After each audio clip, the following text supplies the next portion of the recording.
Shalom saudaraku yang dikasihi Tuhan, dimanapun saudara berada, saya percaya kita tetap semangat, kita tetap penuh sukacita, karena hari ini pasti lebih baik daripada hari kemarin. Kenapa saudara? Karena Allah Immanuel, Allah beserta dengan kita. Haleluya. Nah, siapa yang diberkati pagi hari ini boleh angkat tangan. Haleluya. Katakan kanan kiri saudara, kamu pasti lebih diberkati Tuhan lagi. Oh haleluya. Nah, tema khotbah saya pagi hari ini adalah tetap menyala, membuat kuat di dalam Tuhan. Ya, tetap menyala, membuat kuat di dalam Tuhan. Nah, saudara, pagi hari ini bersama-sama kita akan mencermati satu ayat saja di dalam Efesus 6 ayat 10 yang berbunyi demikian. Akhirnya, hendaklah kamu kuat di dalam Tuhan, di dalam kekuatan kuasa-Nya. Saudaraku, ini adalah ayat firman Tuhan sebagai satu pesan Rasul Paulus kepada jemaatnya di Efesus, saudara. Dan pesan ini, saudara, ditulis oleh Rasul Paulus ketika ada di dalam penjara. Dan dia pernah tinggal di kota Efesus ini, ya, Rasul Paulus pernah tinggal di kota Efesus ini selama 3 tahun, saudara. Jadi sangat mengerti seluk-beluk daripada kota Efesus ini. Sangat memahami keberadaan kota Efesus ini.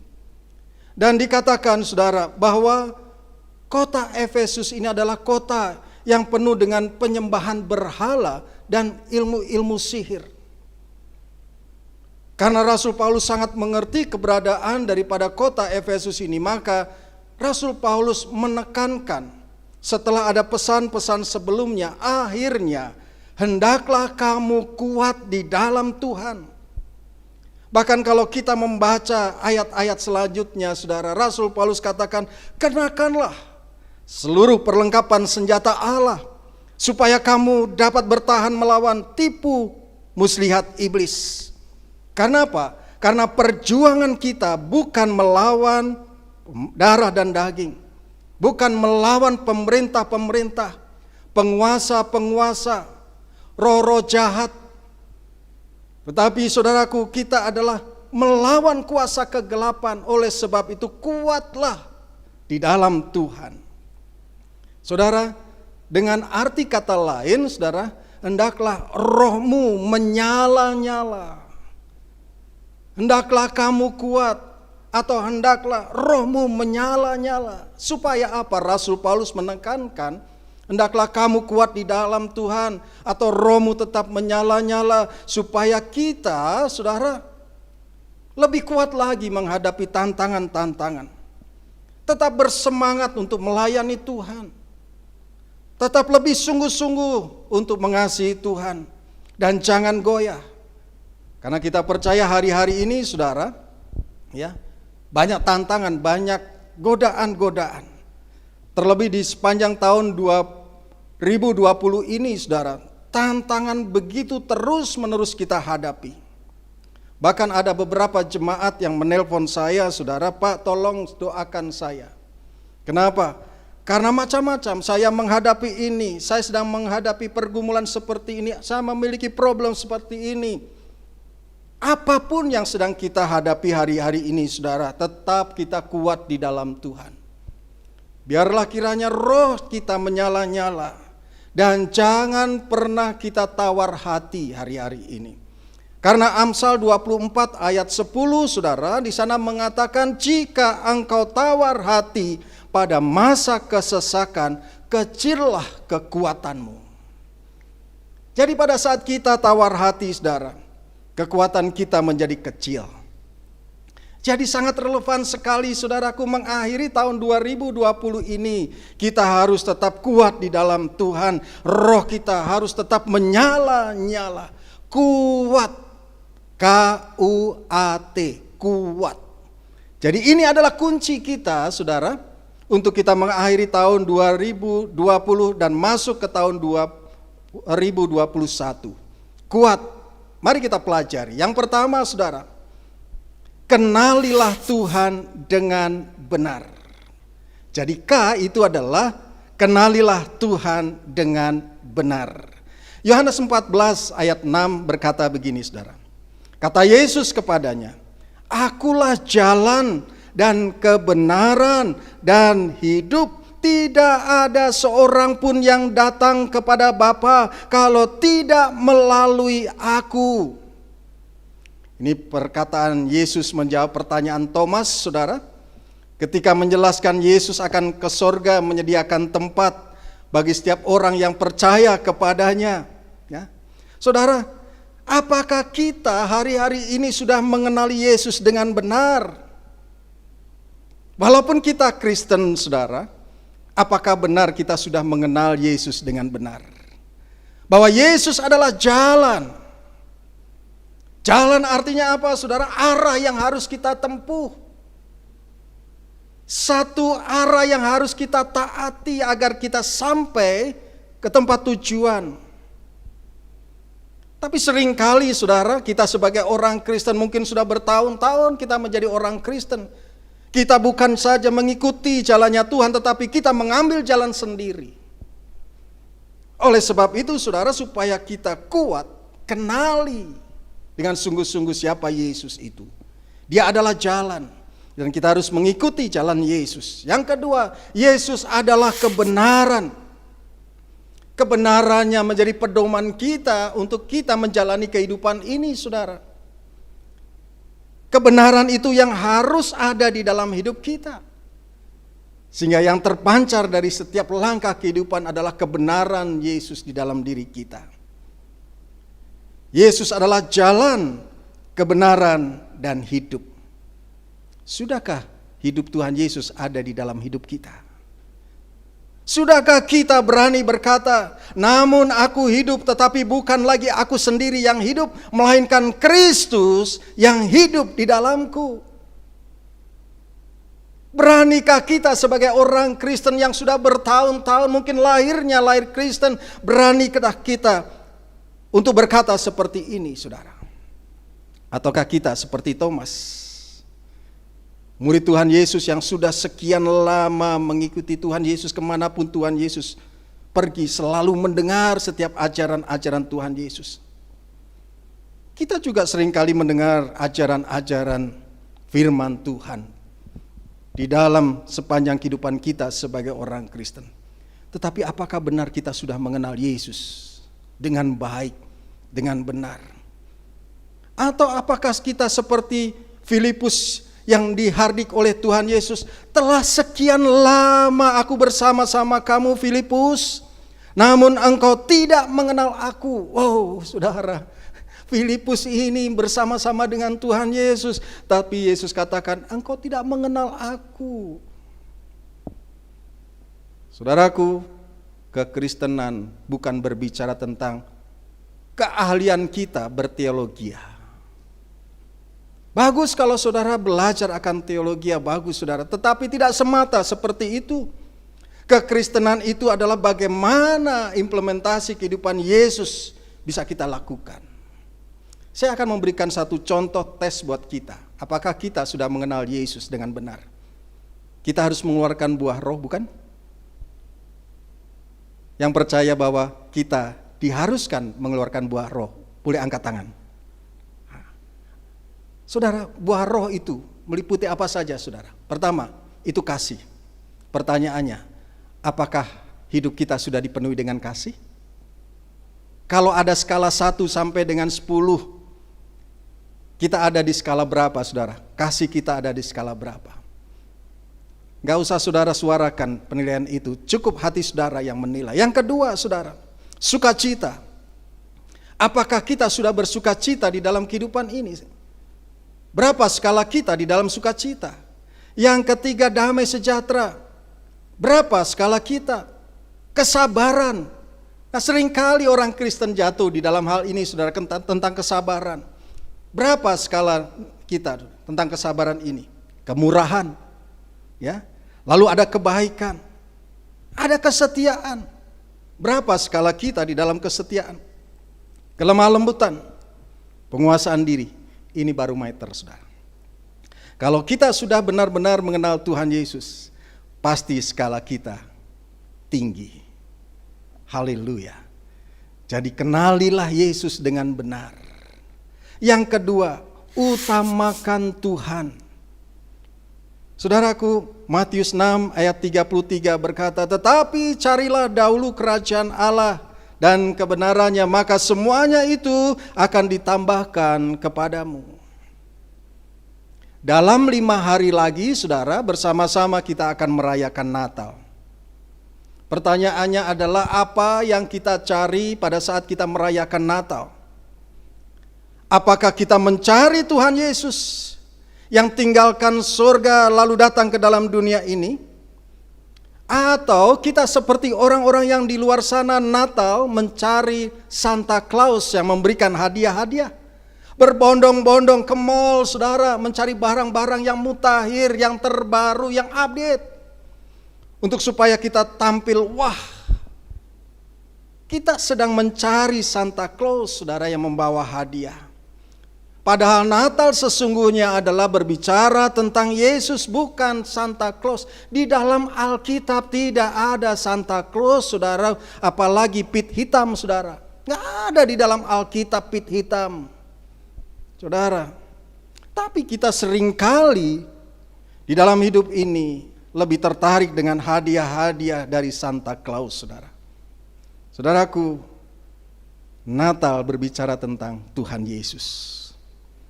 Jadilah kita seperti gembala-gembala di Efrata, saudara. Ketika ada malaikat memberitahukan tentang kelahiran Tuhan Yesus, lalu respon para gembala itu berkata, marilah kita pergi ke Bethlehem untuk melihat apa yang terjadi di sana seperti yang diberitahukan Tuhan kepada kita. Gembala-gembala di Efrata itu mencari Tuhan, saudara. Ya. Dia lebih mengutamakan Tuhan. Dia datang ke Bethlehem mencari Tuhan Yesus. Dan saya percaya kita sebagai orang-orang Kristen di hari-hari ini, melalui bulan Natal ini, saudara, hidup kita lebih mengutamakan Tuhan Yesus dibanding hadiah-hadiah duniawi, saudara. Dan apa yang terjadi ketika para gembala itu datang ke Bethlehem? Maka mereka menjadi satu kesaksian. Dan Alkitab berkata, dan semua orang yang mendengarnya heran tentang apa yang dikatakan gembala-gembala itu kepada mereka. Pada saat kita mengutamakan Tuhan, saudara, maka kita akan menjadi saksi. Banyak orang yang heran mendengar kesaksian kita dan nama Tuhan yang dipermuliakan. Ini yang Tuhan rindukan atas saudara dan saya. Kuat, kenalilah Tuhan dengan sungguh-sungguh. Utamakan Tuhan. Dan yang ketiga, andalkan Tuhan.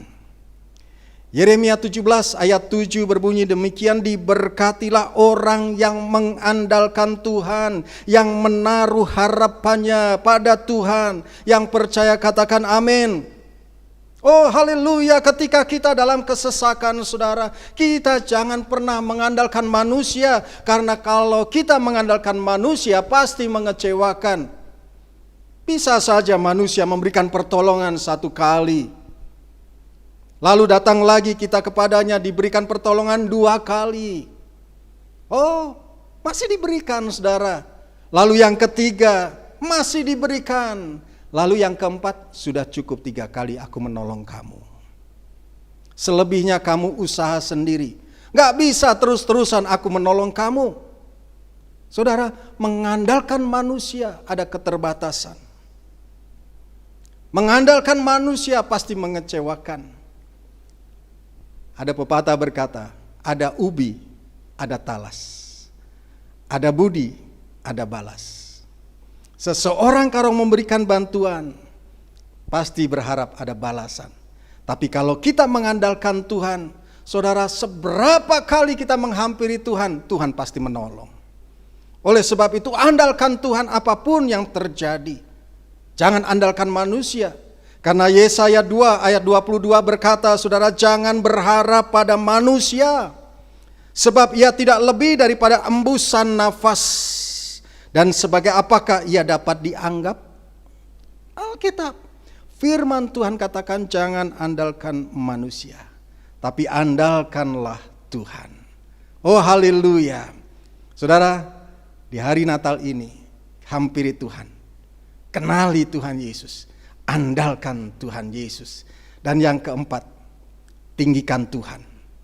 Mazmur 99 ayat 9 berkata, tinggikanlah Tuhan Allah kita dan sujudlah menyembah di hadapan gunungnya yang kudus, sebab kuduslah Tuhan Allah kita. Saudara, tinggikanlah Tuhan.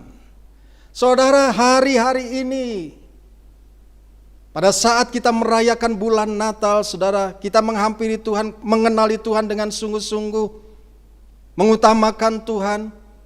Saudara, maka kita harus meninggikan Tuhan dalam hidup kita. Bagaimana cara kita untuk meninggikan Tuhan? Dengan doa, pujian, dan penyembahan. Doa adalah selalu terhubung, terkoneksi dengan Tuhan. Doa adalah bagaimana kita bercakap-cakap dengan Tuhan. Bagaimana keluh kesah kita, saudara, kita ungkapkan kepada Tuhan. Terkoneksi dengan Tuhan. Itu doa. Kalau kita meninggikan Tuhan, saya percaya kita pasti bercakap-cakap dengan Tuhan.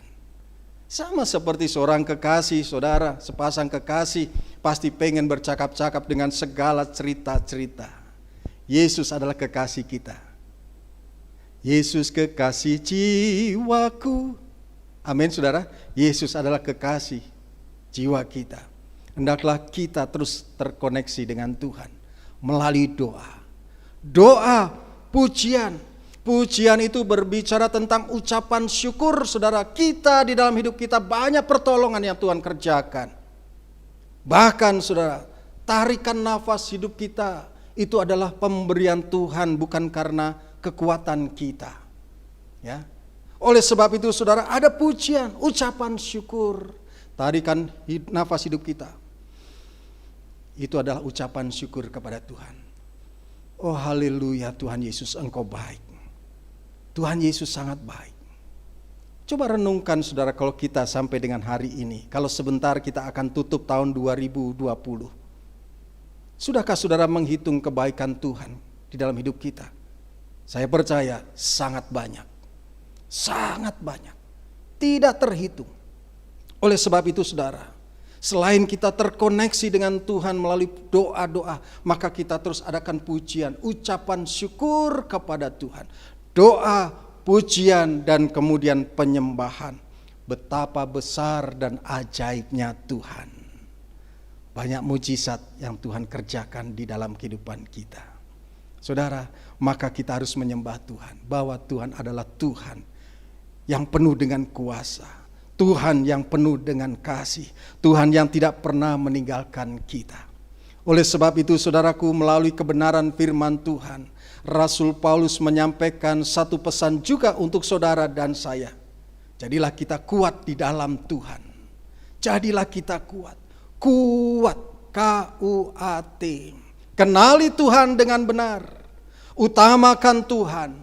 Andalkan Tuhan dan tinggikan Tuhan, maka kita akan kuat di dalam Tuhan, di dalam kekuatan kuasa-Nya, dan kita akan siap menyongsong tahun 2021 bersama-sama dengan Tuhan dengan penuh sukacita dan tetap melayani Tuhan apapun yang terjadi. Saudaraku, roh kita terus menyala-nyala di hadapan Tuhan untuk kita melayani Tuhan. Oh haleluya, haleluya. Yang siap terus melayani Tuhan dengan roh yang menyala-nyala, boleh angkat tangan. Oh haleluya, haleluya. Jadilah sesuai imanmu.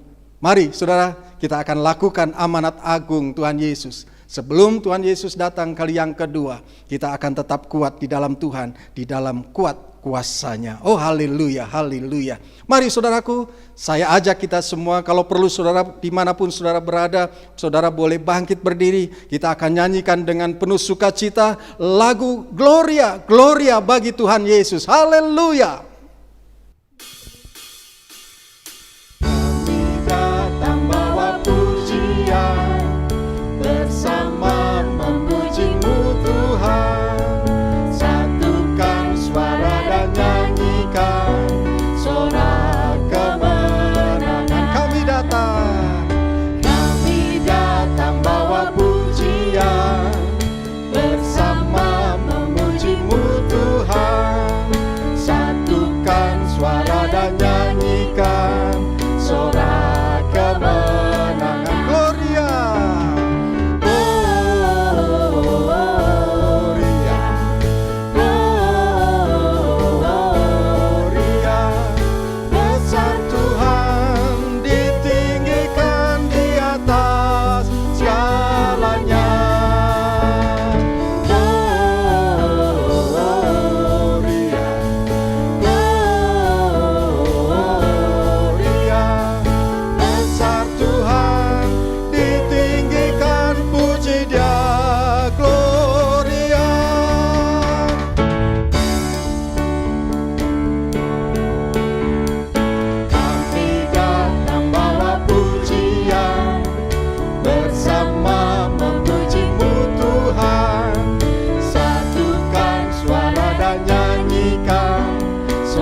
Mari kita satukan hati untuk kita berdoa bersama-sama. Haleluya. Bapa di dalam kerajaan surga, pagi hari ini kami penuh dengan sukacita, di mana kami boleh merayakan bulan Natal, hari kelahiran-Mu Tuhan. Dan kami percaya ketika Engkau hadir di tengah-tengah kami memiliki kekuatan yang besar daripada-Mu. Dan kami tidak memiliki kekhawatiran apapun juga karena Engkau Allah Immanuel, Allah yang berserta dengan kami. Itulah sebabnya Tuhan, melalui kebenaran firman-Mu saat pagi hari ini, Engkau memberikan kekuatan baru kepada kami untuk kami terus melakukan kehidupan bersama-sama dengan Tuhan, menyelesaikan rencana-Mu yang indah dan sempurna di atas kehidupan kami, dan biar kiranya nama Tuhan Yesus saja yang dipermuliakan. Pagi hari ini hamba-Mu berdoa ya Tuhan untuk umat Tuhan, jemaat-jemaat Tuhan dimanapun berada. Kami percaya berkat Tuhan limpah atas setiap jemaat-Mu. Engkau memberikan kekuatan yang baru kepada setiap jemaat-Mu dimanapun berada. Kami bersyukur Tuhan, untuk kami boleh mengakhiri tahun 2020 ini bersama dengan Tuhan. Dan kami siap menyongsong tahun baru, tahun 2021 bersama-sama dengan Tuhan. Ada berkat-berkat baru, ada sukacita baru, pengharapan baru di dalam Tuhan.